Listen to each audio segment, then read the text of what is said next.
Hey guys, I hope all you guys are doing fine. If you guys didn't look at my last video, it tells you guys how to start off on Hypixel Skyblock, so make sure you check that out before continuing this video. Before we get in the video, I'd like to thank each and every single one of you guys for getting me to 1,100 subs. That's what I asked for and you guys gave it to me. I appreciate it. If we can try and get to 1,200 by this month, guys, that would be beautiful. Besides from that, thank you guys for liking and always watching my content, and let's get straight into this video. After the basics, you probably have a storage unit, a small base, and some decent gear, but you probably don't really have an incentive. I mean, you probably move around and do some things, but you have no real goal. And if this is you, then I can definitely help. Skills is essential, and I'd recommend that you start off with foraging first. Each time you level up your foraging level, you'll get more logs, which means you'll get more money, and you'll get strength, which means that you'll be able to hit mobs for higher damage. As you do this, I suggest keeping all the wood that you get because I'll be explaining why it's going to help you out in the long run.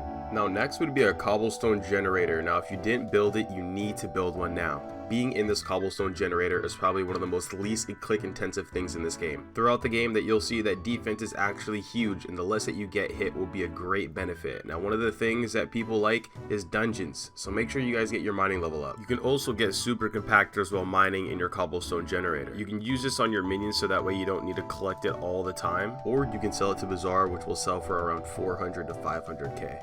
Now, if you're bored of both of those skills, you can resort to fishing. Fishing can be extremely complicated when it comes down to finding the right setup, so I suggest getting full angular, spiked bait, and a winter rod when first starting off. Now, there's one item called a Titanic EXP bottle, and this goes for around 350k. Now, there's a ton of more items that are way more expensive that you unlock when you level up your fishing. So, you can do this in your spare time, and it's not really click intensive either. Now, minions are going to be your best friend, as it's going to be your main source of progression and money. For easy money, I suggest getting diamond minions because clay is going to be a little hard to get. But if you can get clay minions, that's definitely a plus. Don't be afraid to use other minions for money, but those are the recommended. Make sure you don't have every single minion on diamond or clay, and make sure you have a couple redstone minions, as redstone minions are going to give you a bigger accessory bag. As redstone will make your accessory bag bigger, the accessories themselves will help boost your stats in ways you couldn't imagine. Now this brings me back to telling you guys to keep everything that you make, because you could be using this material to make yourself your own talismans instead of spending your money at the auction house. Throughout time, don't just stick to the minions that I mentioned. Make sure you always switch it up and keep a variety, because there's a lot more to unlock.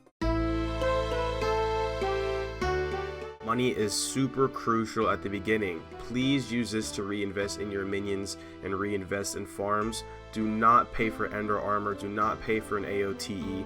Please keep it very simple. You are going to lose a lot of money in the process of selling old armor for new armor, so I suggest waiting and saving until you can get the armor that you actually need. What you should be saving for is an aspect of the ends, an aspect of the dragon, a strong set, and a utility tool called the grappling hook. The grappling hook in the AOTE is going to help you get these things called fairy souls. Using these fairy souls, finding them, and turning them into Tia the Fairy will give you an extreme stat boost. Fairy souls are pretty hard to find and come with stat requirements, so we'll leave that to a mid-game guide. That is it with my video. If any of you guys need any help or any guides on anything else, let me know and I'll be sure to make a guide on it. Once again, I'll see you guys in the next one, and thank you for watching.